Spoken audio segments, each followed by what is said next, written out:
Today, America's top military officer, General Martin Dempsey, said the U.S. and its allies will attack ISIS from many directions.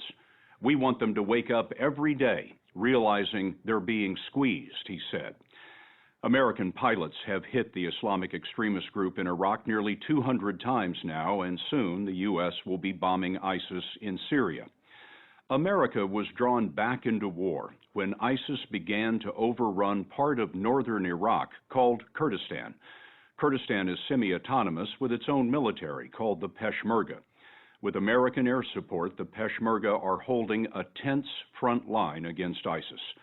Earlier this month, we started our reporting on that front line to explain ISIS, what it is, where it came from, and how it blitzed through two countries. In June, the leader of ISIS declared himself ruler of a new nation, which he calls the Islamic State. The story will continue in a moment. Of course, no country on earth recognizes that state, but if it had a border, this would be it. These are Kurdish Peshmerga forces in northern Iraq, and right here across the bridge, you can see the black flag of ISIS flying over ISIS territory. All Muslims know what's written there in Arabic. There is no God but God, and Muhammad is his messenger. But the true meaning of this banner is written in blood. And it's up to another Muhammad, First Lieutenant Hazar Muhammad, to make sure the flag never crosses this bridge. Why is this bridge so important? This is the road to Kirkuk, he told us. The city of Kirkuk is 10 miles behind us, and it's the gateway to Iraq's northern oil fields. Do you have orders to destroy this bridge if it comes to that? No, Mohammed said. The people need this bridge. No one's going to take my bridge. But he couldn't have said that last month. In August, the Peshmerga were falling back just 25 miles from their capital city, Erbil. The U.S. had stayed out of it for 2.5 years, but panicked leaders of Kurdistan called the White House, and that's what triggered the airstrikes. You were outgunned. We were outgunned, yes. Masrour Barzani knows ISIS better than just about anyone. He's head of Kurdish intelligence and the Kurdistan Regional Security Council. I think everybody underestimated the strength of ISIS, especially with all the weapons that they seized from Syrian army and Iraqi army. 5 Iraqi divisions melted away, and they just left their weapons, which fell into the hands of ISIS. How many ISIS fighters are there? There are perhaps 40,000 ISIS fighters who are carrying guns, fighting both in Iraq and Syria, maybe equally divided in 2 countries. And how many people collaborating with them? Well, collaborating, whether they believe in helping them or not, or out of fear, I would say over 100,000. Where does ISIS get its money? They generate their own revenues, and based on the information that we have, they generate something equivalent to $6 million daily by the selling of oil, wheat, taking taxes from people, ransoms, and still getting donations. You talked about donations. Many people who believe in these extremist ideologies believe that it's their duty to donate money to this organization. And that's been coming from where? Different countries, actually. In the Gulf states? Some in the Gulf states. $6 million a day, that'll keep them going forever. If they're not stopped.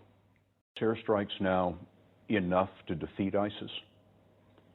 I think it's very useful, and we are very thankful to everything that the U.S. is doing so far.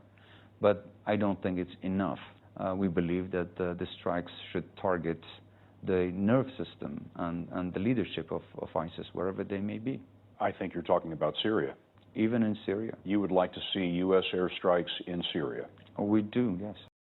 So what are you asking the White House for? Are we talking about tanks and artillery? Why not, yes. Tanks, helicopters, heavy armaments, MRAPs especially, because these are very important.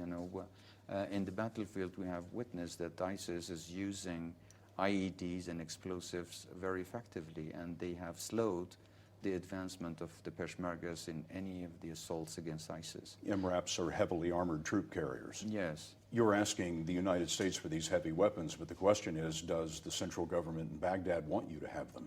So far, they have not. In fact, according to the constitution of Iraq, Kurdistan Regional Government is responsible for protecting its region. Unfortunately, most of the support to the Iraqi army came only to the Iraqi army. When it came to defending Kurdistan as part of Iraq, it was the duty of Peshmerga to protect Kurdistan and this part of the country. But when it came to the rights of arming or even paying the salaries of Peshmergas or giving arms to the Peshmergas, Baghdad did not let that happen.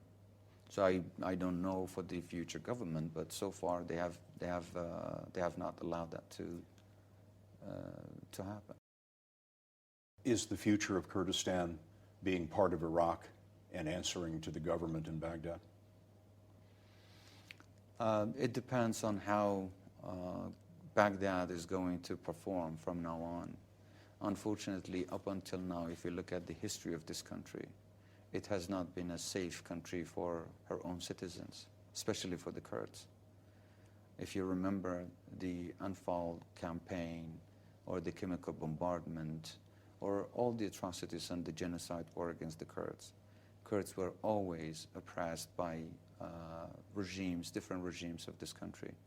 So we have all the right to really be suspicious of any regime in Baghdad that is seeking, consolidating power. You'd like to see an independent Kurdistan? As a Kurd, I think that's the right of any nation to be independent.